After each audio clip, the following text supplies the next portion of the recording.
Okay, when we get to the point where you guys get to try this, I have hoods. There it is. I have these face shields. I like to, when I'm gas welding, I like to use this.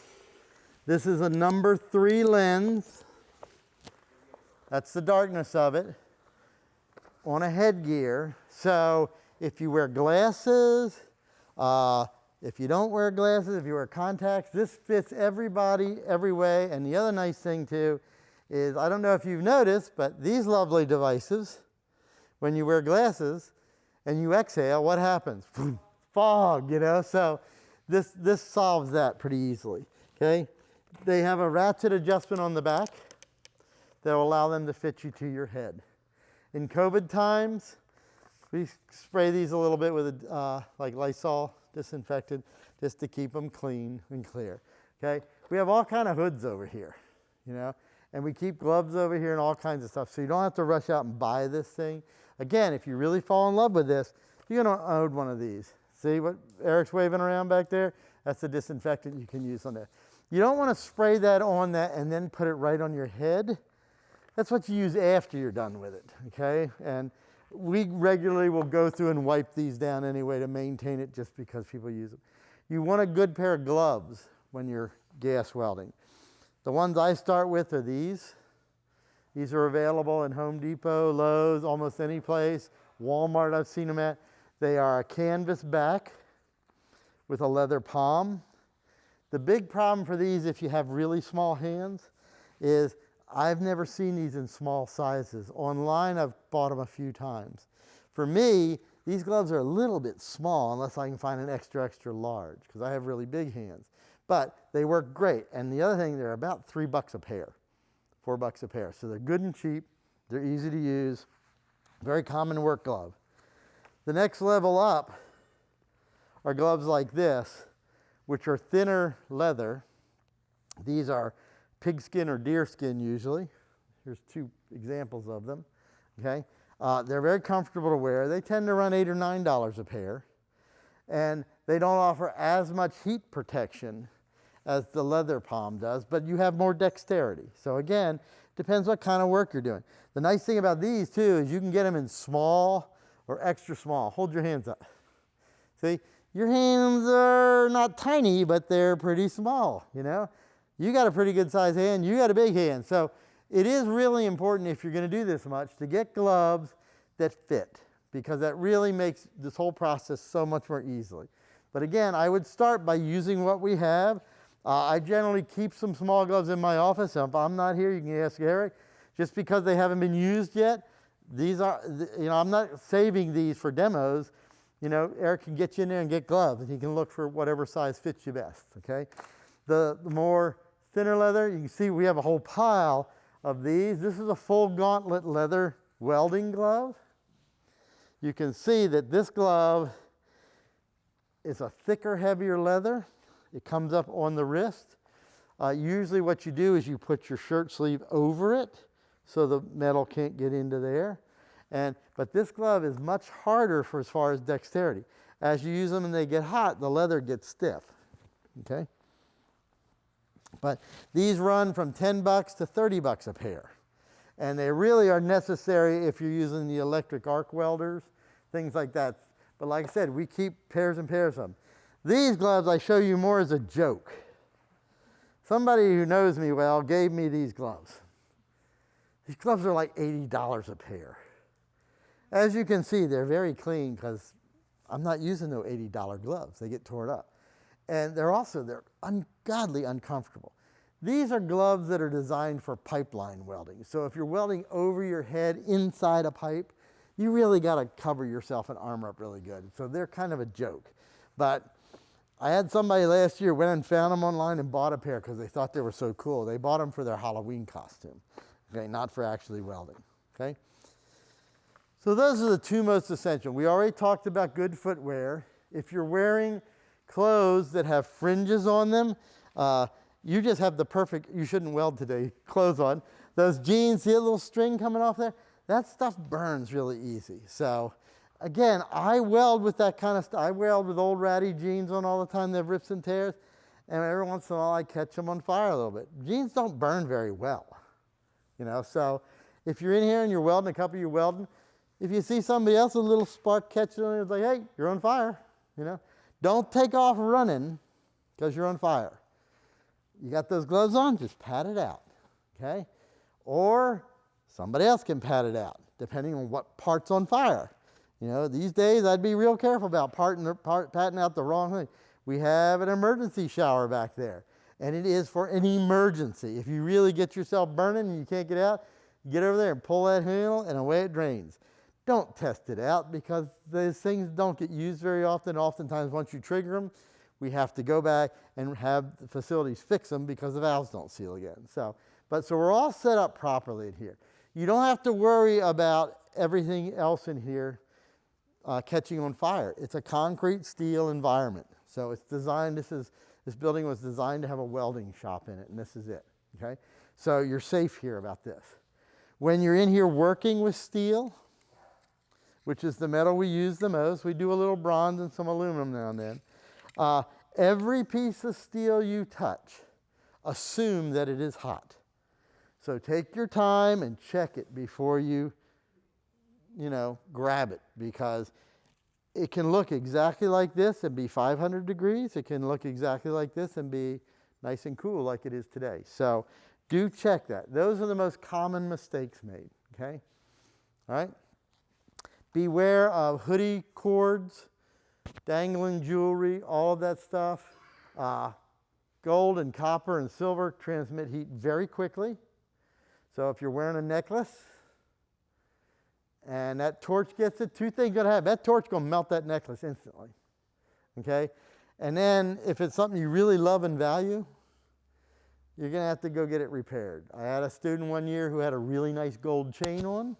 I mean, like a couple $1,000 gold chain. And all of a sudden I heard a 4-letter word. I looked over and laying on the table was the gold chain. He had melted about an inch off of it. And he was like, oh, and he was about to sort of, oh my God, it's real. I said, no, you take it to a jeweler, take the extra pieces of gold you just melted with you, and they'll put it back together for you.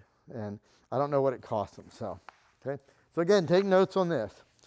This is a fuel gas welding setup or system, okay? And it has lots of parts, and I'm gonna go through and tell you what they do so that you can familiarize with it. The first thing that is obvious here is you have these two big cylinders, okay? This one is the fuel.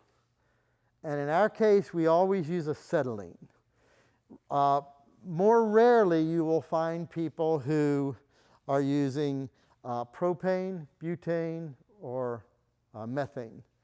I've seen systems with that. But most commonly, it's acetylene. It's very rare I've run into propane because it doesn't work as well. And I've never seen butane or methane. I've just read about it. So these cylinders are usually a shorter, fatter cylinder. And these cylinders come pressurized with the burnable gas in it at about 250 pounds when they're full per square inch, okay? So when I'm talking poundage, we're talking about pressure per square inch. There's also a metric measurement, which you'll see on the gauges. But acetylene is a type of gas that if you get it at too high a pressure, it becomes contact explosive. If you hit it or bump it, it'll explode. So inside this bottle, there is a big pile of stuff that kind of looks like concrete and paper mache mixed together, and it's filled with acetone, and then the acetylene is dissolved into the acetone. So when you are using this gas, you're taking it out, and that makes it stable. So when we take it out into the system, we always keep the pressure for acetylene at or below 15 pounds. Now, having said that, I have set the pressures up before and tapped the hoses with hammers and all that. I've never had it explode. So, so a lot of this is theory that I haven't actually practiced, but it's good, safe procedure, okay? The other bottle is the oxygen bottle, okay? It is a tall, skinny bottle all the time compared to this one.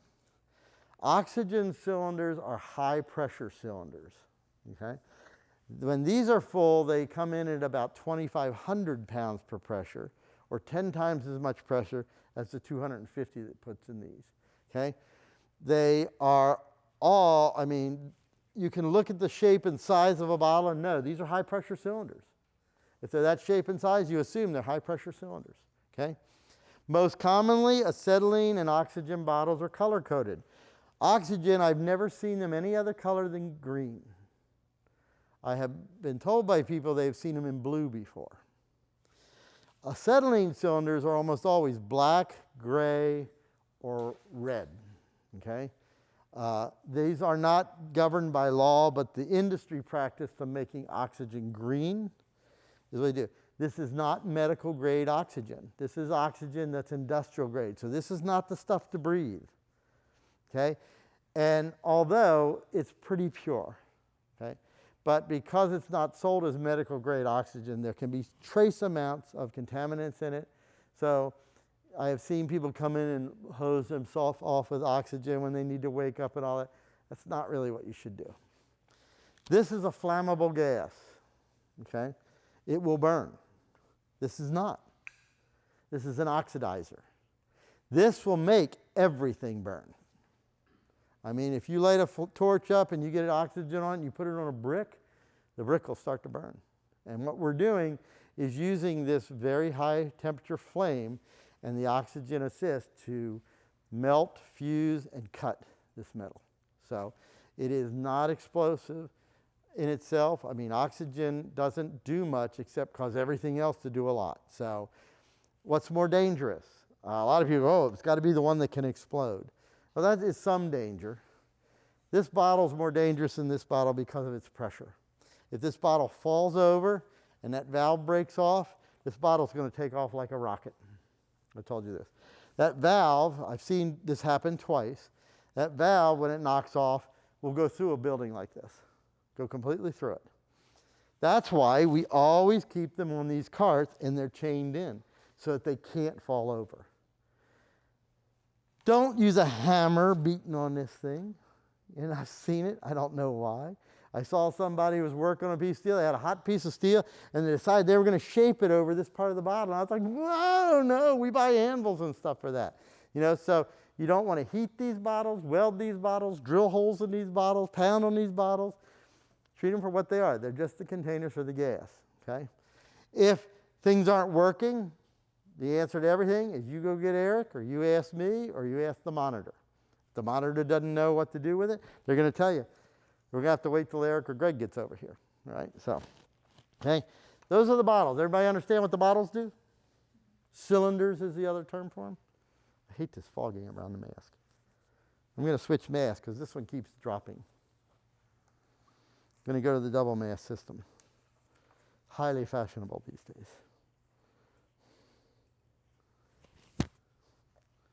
Oh, that's better.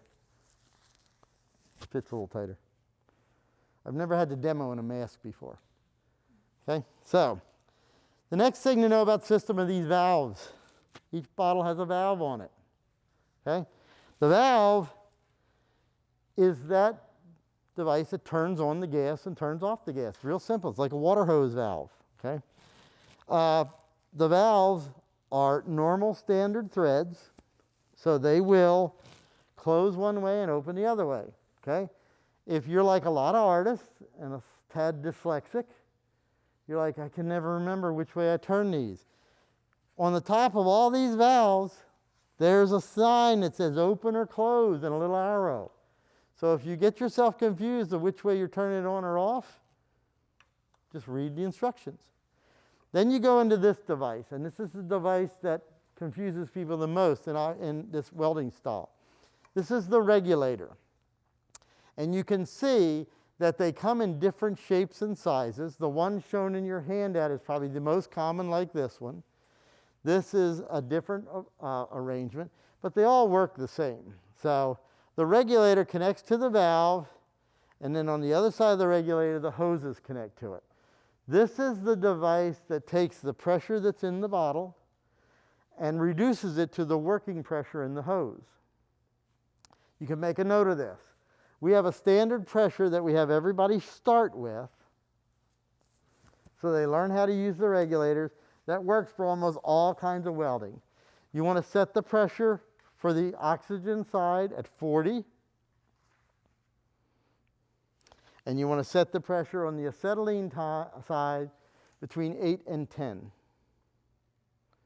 And this is PSI, or pounds per square inch. All right? If you grew up with a welder family, you might say, oh, those pressures aren't always good. And like, this is a generalization. We have books and stuff that you can look up and get specific pressures, but these pressures work pretty well for almost everything. Okay? Oxygen, we start with 40 psi, and acetylene, we start with 8 to 10. Remember, acetylene don't go over 15. Okay? I'll tell you how to use these regulators when we actually fire the system up. Okay? The next part of the system is the hose.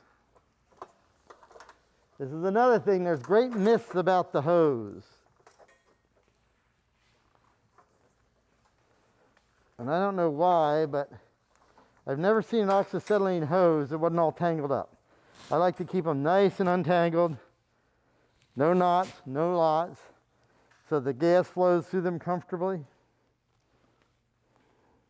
I think I just put that the wrong way. There we go.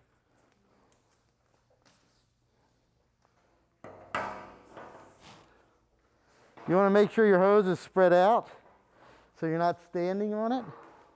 You want to have it out of the way so if you drop a piece of hot metal on it. There's a kind of general myth about these hoses that they're fireproof. They're not. They're heavy rubber hoses. They're fire resistant. But you don't, like I said, you don't want to stand on them. You don't want to drag them across sharp things. And you don't want to have the fire or the hot metal get on them. Okay? It happens a lot. If you punch a hole in the hose while you're welding, chances are it's going to erupt in fire. Right? Again, not a problem. Happens. What you do then is you very calmly come over and turn the valves off on these bottles.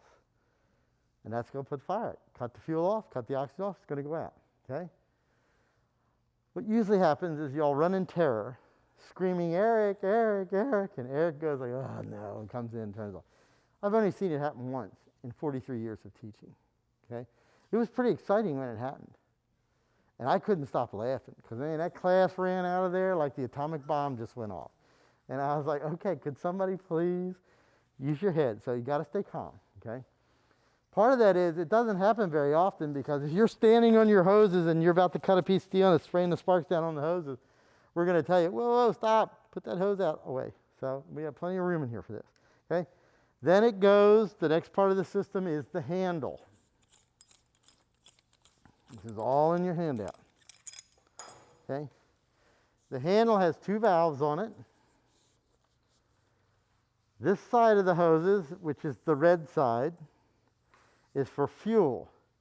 And it's really easy here because it'll say oxyacetylene, oxygen and acetylene, or it'll say oxygen and fuel. It'll be marked as to what's on here, which side. This side of the system, the hose and the handle, are left-hand threads.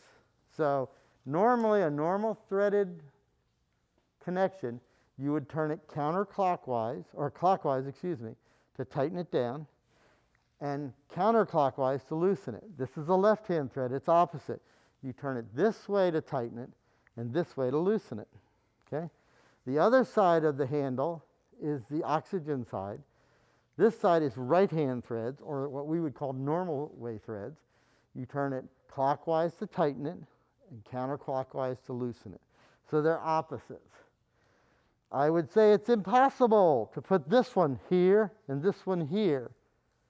Although I did have a student once who was particularly diligent, managed to force this one onto this side. It ruined the threads. We had to have the torch rebuilt and repaired. But he did get it on there, but it didn't seal. So if it's not going on pretty easily, you just got the wrong sides. And again, if you have to assemble these are usually ready to go and assembled for you, but if you find them unassembled and you're not sure what to do, ask for some help. These funny cylinders here on the handle are reverse flow check valves. Okay? These reverse flow check valves are used to assure that the flame can't and the gases can't flow backwards up these hoses. Again, I've never seen it happen, but there are stories. Okay? This is a safety device. Then the valves, simple turn valves, are used to turn on the oxygen or turn on the fuel gas, the acetylene. Okay? Then there's a place you can hold on to it, and there's a threaded end. All of this is made out of red metal, brass and bronze. It's fairly soft metal, so if you drop this and you damage these threads, it's going to damage the torch. And we either have to replace it or fix it. So make sure that you're not hanging the torch off the edge of the table or something precariously where it could be dropped and damaged. Okay? Next part of the system are the types of tips. This is a welding tip that we're going to use today. It has a single hole in the end. They come in different sizes. And it's pretty easy here to tell which one do you think is the hottest one? The biggest one. Okay? The one that has the coolest flame is this one. And the truth is, it's not cooler or hotter flame, it's the size of the flame. So if I'm doing delicate, smaller work, I use a smaller tip. If I'm welding heavier pieces of steel, bigger stuff, I use a bigger tip or somewhere in between. The only way to tell is when you get them out and you get set up. You can ask us and we'll tell you what we think you should start with, but it's just what works for you. You have to adjust it. The tips need to be clean, and by clean, the tip should be flat on the surface and the hole should be clear. We're supposed to have, there it is. We have this device here, which is a tip file. So if your tip looks a little dirty, where did I put my glasses? Huh? That's why they're called glasses. I can't see them. Okay? So I take these little rods and I find the one that fits the tip properly and run it in and out of there like this. And that tip is clean now. Eric's pretty diligent about keeping these clean, but you should learn to do that. Okay? The tip then screws onto the handle, and you don't need to use a big wrench or vice grips or anything else like that. You hand tighten it. Okay? If you get a wrench on it, you're going to damage the little rubber O-rings in there that make the gas seal. Okay? It can point in any direction you want, and then you seal it down. I weld like this often. Most often, I weld with it like this, because with the valves to the side, I don't bump them and don't adjust the pressure. Okay? That's the welding tip, which we're going to demonstrate here in a minute.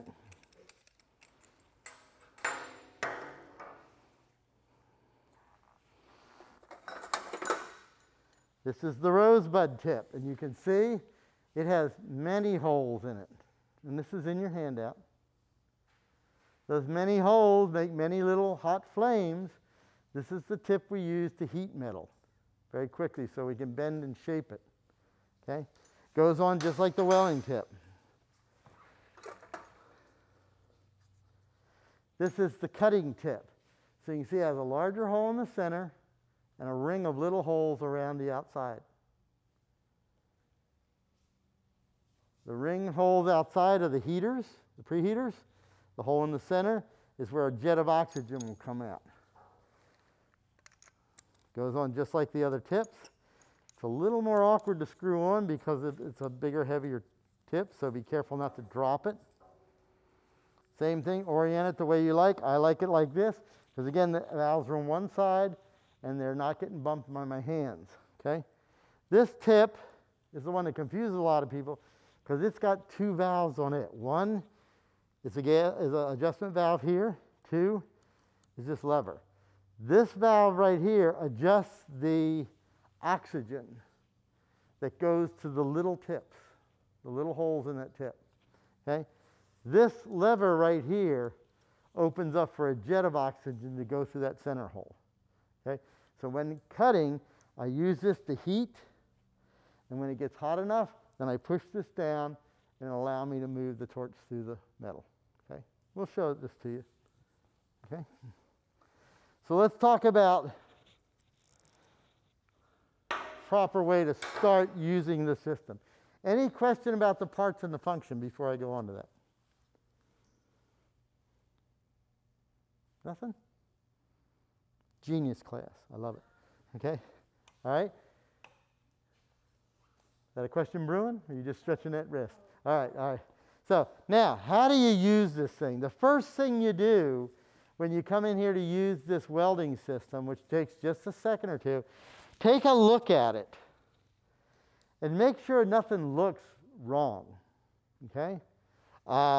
If the lens is broken on one of these, which can commonly happen, or if all of a sudden you notice the hose is unscrewed, or there's a cut in the hose, or there's a big knot in the hose, okay, then that's an indication you probably need to get Eric or me or whoever's on monitor and say, hey, is this thing working all right? If you see something you don't understand, okay? The second thing that you want to be sure of is that the area you're working is pretty clean. If there's a whole bunch of stuff on the floor you can trip on and all that, you don't want to do that, okay? So then you come into, okay, now you're actually going to power the system up. The first thing you do, which sounds counterproductive, is you turn off. Make sure that these valves are turned off completely, okay? And then you go to the torch end of it, and I like to open them and close them. Open them and close them. Open them and close them, okay? Why? I'm making sure that if there's any gas in here, that it is let out and then closed off. So now I know the system is empty, or at least depressured, okay? First thing you do to start the system up is you're going to turn the gas bottles on, okay? Well, one more step. Sorry, I forgot one. I want to make sure that these feel loose. That means these valves are turned off, okay? So now I'm going to turn it on. I look here, and it says open that way. I'm going to open the valve.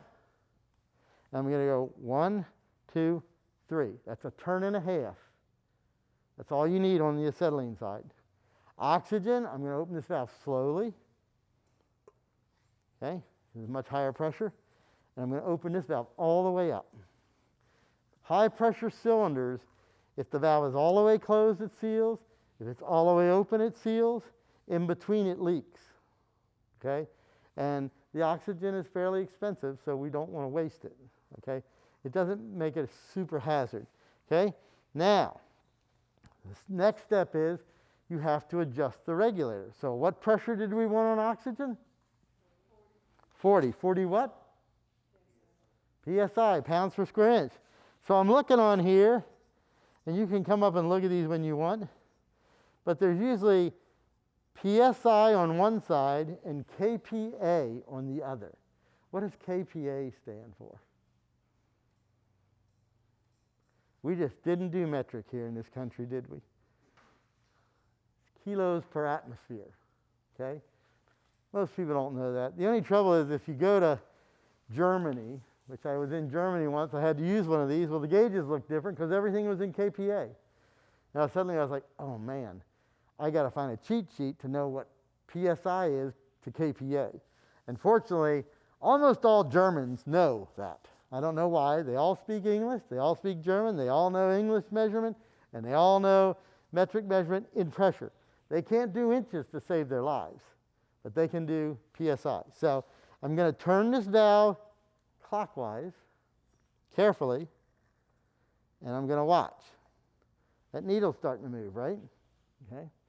So this top valve on this type of regulator, on that type of regulator, it's the valve closest to the gauge closest to the valve, tells me how much gas I have in this cylinder.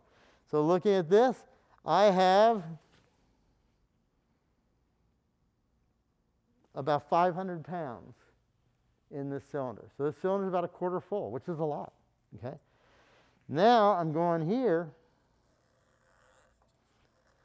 and I'm turning this up, excuse me, I pointed the wrong one, to about 40, okay?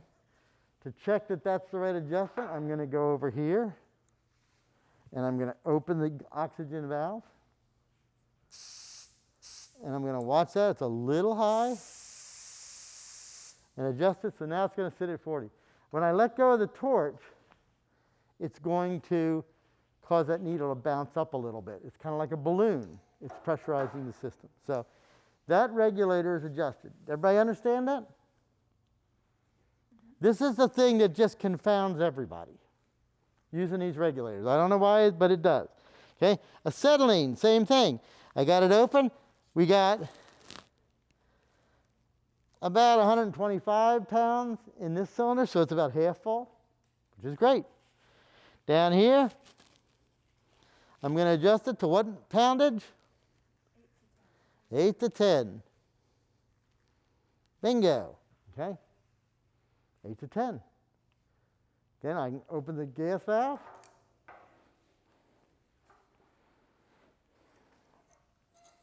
Hear it? There you go. Acetylene smells bad. It's not really acetylene, it's a gas they put in there that smells bad, kind of like rotten eggs. So you know if you got a leak. Okay? Now, so we got these regulators adjusted.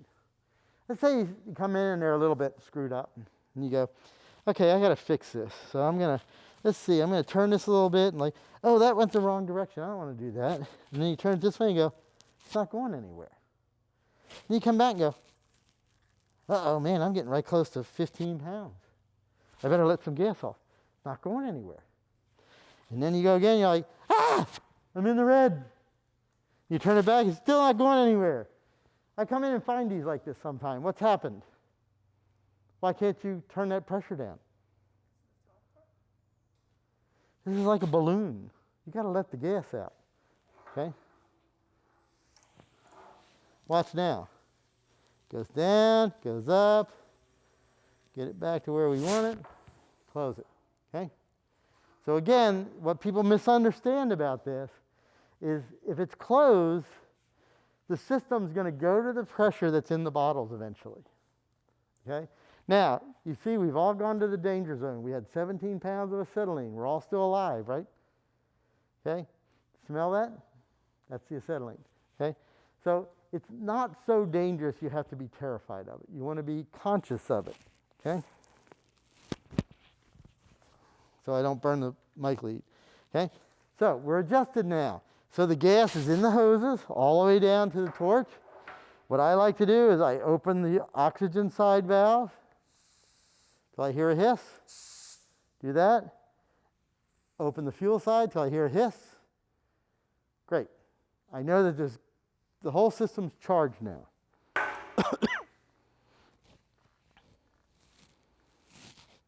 Ha!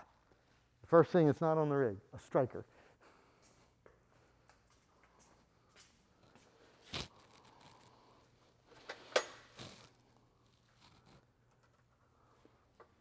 No strikers?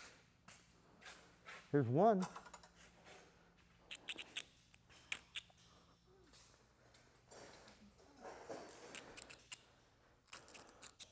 Yeah, I would say we probably need to get strikers and flints. Is that one working good? Because this one's got like almost no flint in it. Okay, this is how you light it. Okay, some people like to use a match or a lighter or whatever. This is what you do. To light it, I'm going to open this oxygen valve all the way because it really doesn't do anything on the cutting side. Okay? Now, this is closed. This is up. I'm going to open this gas valve a little bit. I'm going to light it. Okay? Now, half of you went, okay? That's normal. Okay? What are you looking for here to light it? This is too low a flame. See how sooty this is? That's too bad. Too much? See that gap there? Too much. Just right. A nice feathery edge to it, touching the tip. So again, remember I said Papa bear, Mama bear, baby bear. Okay? Papa bear, no. Baby bear, no. Mama bear, just right, okay? So now you're going to add your oxygen. It's already on here, so you got a little bit of oxygen. And you're going to adjust that back until those tips are sharp, okay? Push this lever down. and those tips should still stay sharp. Too much oxygen, listen to the difference. Hear that high-pitched hiss? That's actually not bad. No, not enough oxygen. See that? Not up. You want those tips sharp. For cutting, you want a nice hiss. When you push the oxygen down, you want it to have, see this hollow line? Okay?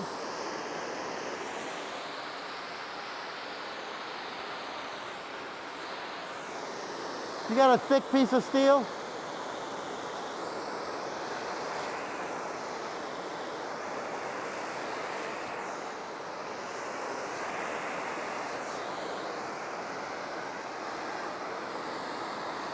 We also know for a fact that this flame will kill COVID-19.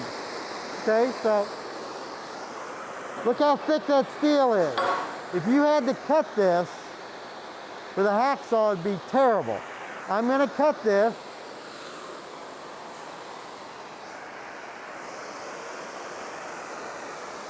And it's gonna spread sparks out on the floor, so be aware. I'm gonna put my gloves on.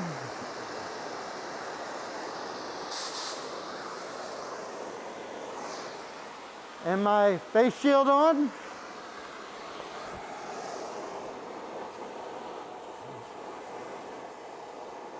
Gonna put my tip down right there.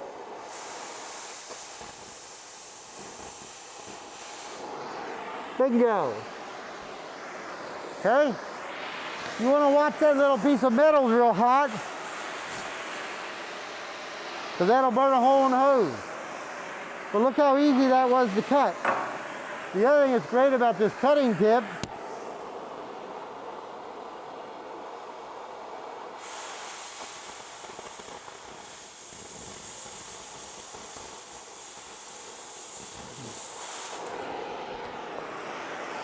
is I can cut shapes. Okay, so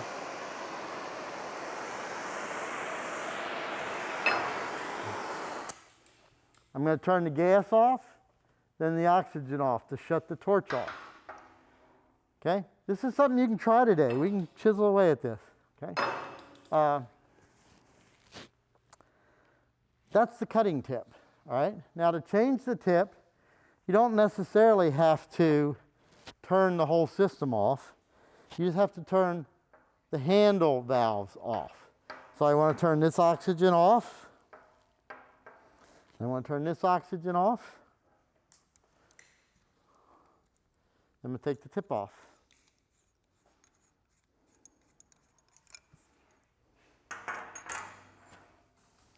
That wasn't so scary, was it?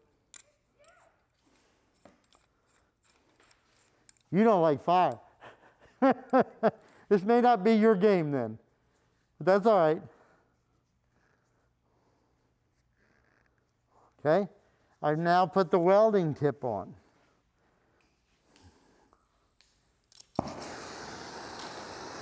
Light the gas. Too much, not touching the tip.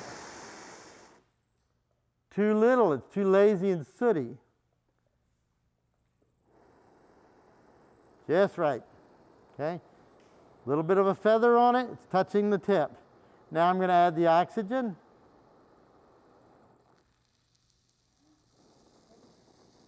And I'm going to adjust this back so that cone gets sharp there, that bright one.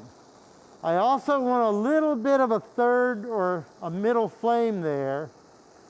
And this is where I was telling you before about a carburizing flame versus an oxidizing flame. That's a little extra fuel in there that's going to help not melt the metal when I weld it, okay? An oxidizing flame, now listen. Hear that hiss? That's too much. This will heat well, but it will not cut well or weld well. There's that middle flame again. You'll have to adjust this tip as you use it, because as it gets hotter, it will change the size of the orifice. The torch handle gets a little warmer and it changes its ability. So I'm going to run a weld real quick here.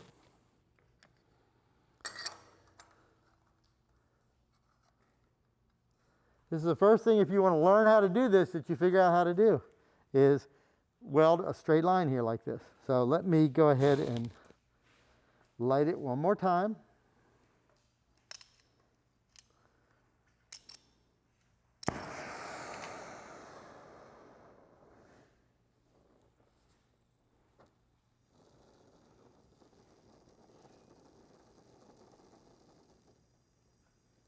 Here we go. To weld this, I want to go in here and heat both sides of that metal. I got a little bit of a tack there with a small weld that holds it together.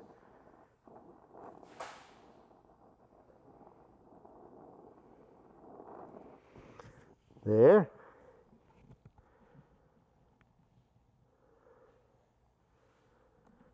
Now I'm taking that tip, that hot part of that flame, and I'm walking down this steel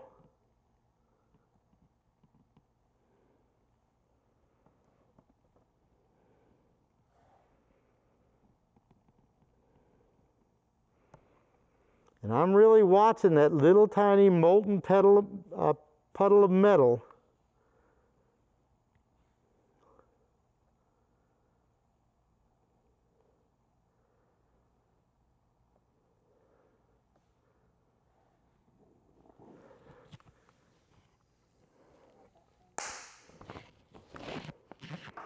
Okay? Yes? Can I move it? Well, my steel would fall apart then. So you want me, in other words, can I do another one with the thick piece on the other side? Okay? No, don't do that. See, if I feel this, I can feel that that's hot. Like a red hot frying pan on a stove, okay? So what do? Let it cool off, or get some pliers or something and move it with that, or check it out. Gloves. Now, I didn't wear gloves when I do the gas welding because the heat's not much. Now, also because I've done this a lot, I can, let me get my mask right. I can do this and not get burned. So I'm going to strongly advise, until you really get used to it, you always wear gloves. This kind of welding, you want to do it with thin gloves. Now, this piece of steel, down here, it's a little warm. Not too bad. This piece of steel, still cold. Let me set up two more.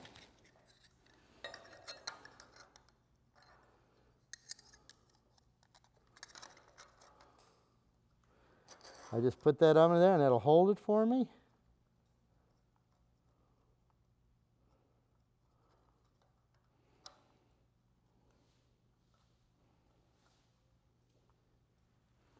Okay, so now let's light the torch again. First the acetylene.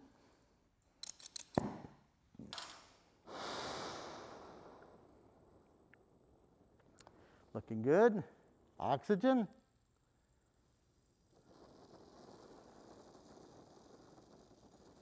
Get that flame a little dirty or carburizing. Now I'm going to tack.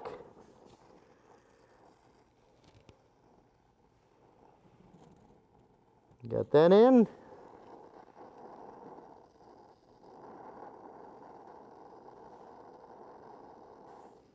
Got this end.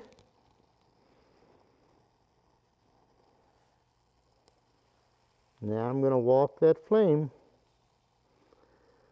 Get that molten puddle to move forward. Now we got a hole there. I'm going to come back and show you how you fix that.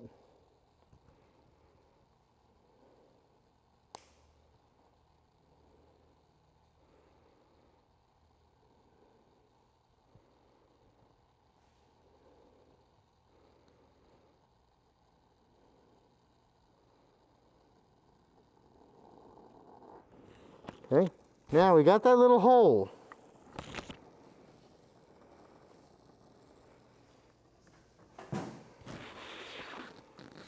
This is tie wire used for concrete.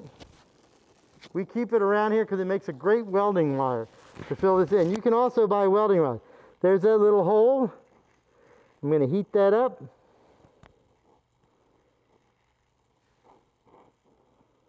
I'm going to melt the piece of that wire into it. Okay? So sometimes when you fit your pieces of steel together, they do not fit perfectly the way this does. This is a first practice run that you do.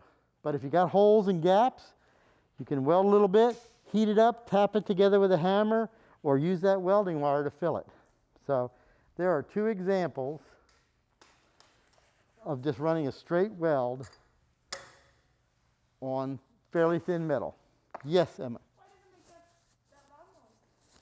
Well, when it pops like that, what usually happens is the tip has gotten hot enough that the oxygen and acetylene ignites back in the tip a little bit, and that makes a gap.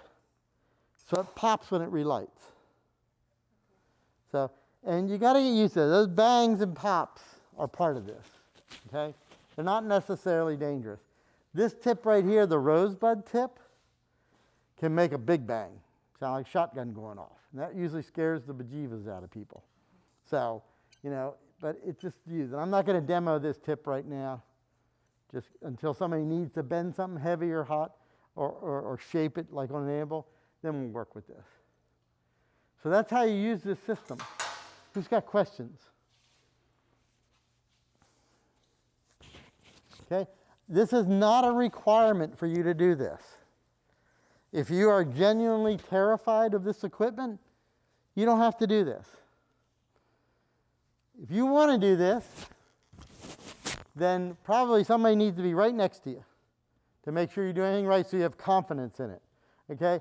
But if you're a true pyrophobe, have a true irrational fear of fire, like you're the kind of person when you go home on Thanksgiving and there's a fire going in the dining room and you don't go in there, maybe this isn't for you.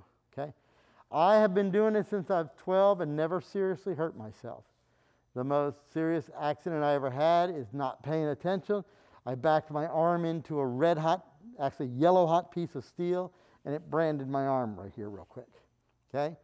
That was just me not paying attention. Anytime I've seen anybody hurt with this, it's because they're in a rush, they don't know what they're doing, and were too proud to ask a question, or they didn't know what they were doing, period. Okay?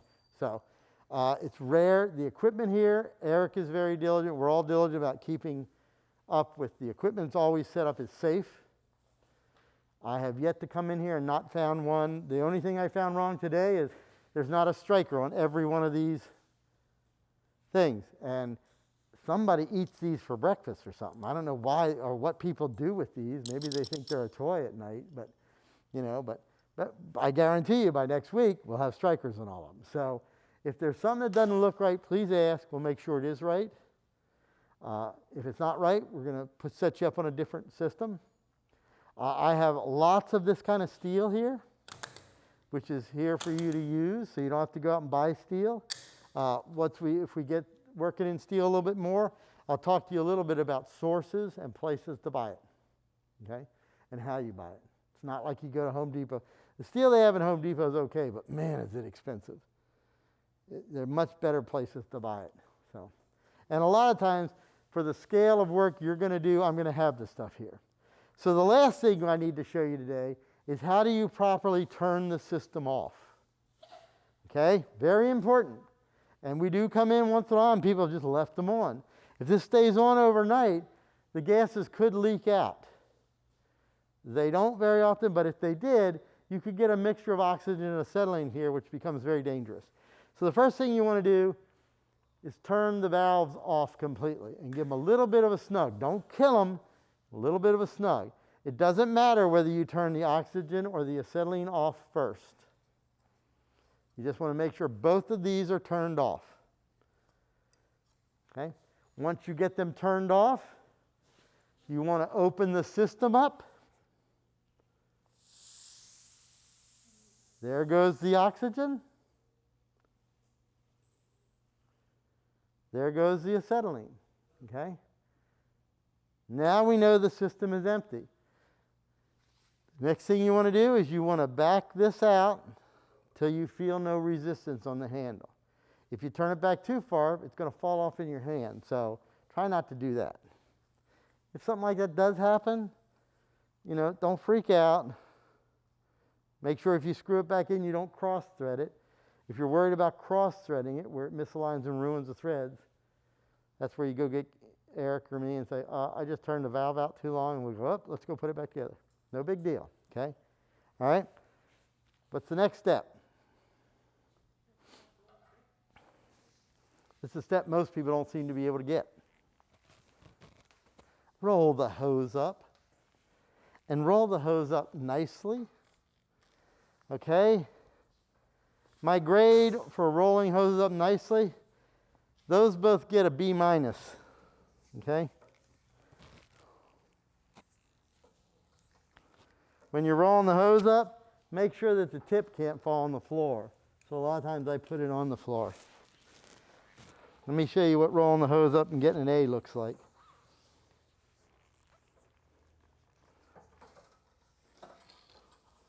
The other reason to do this is as I'm doing this, every inch of this hose is going through my hands, and I can feel if there's any cuts or burns or holes in it.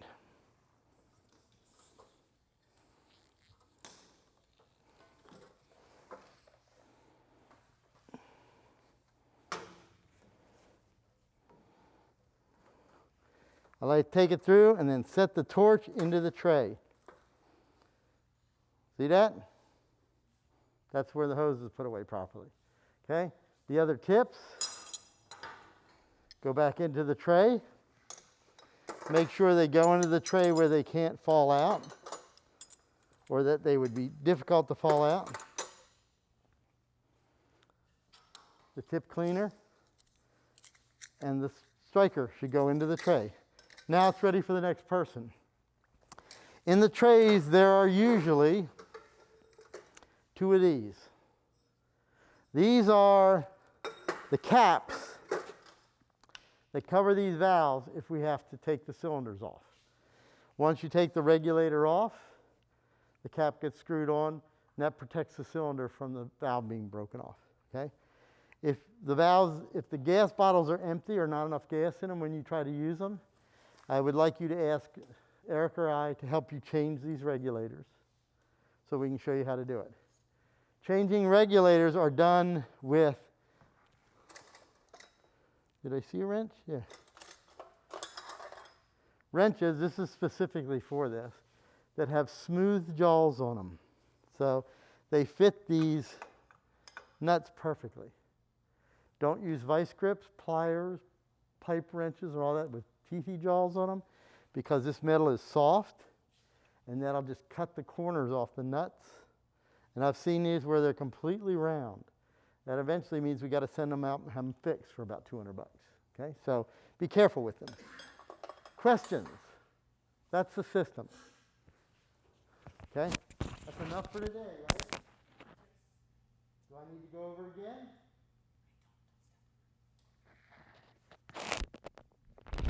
Do I need to go over it again? No. All right, who wants to try it? Yeah. Are y'all too scared to try it right now? All right, come on up.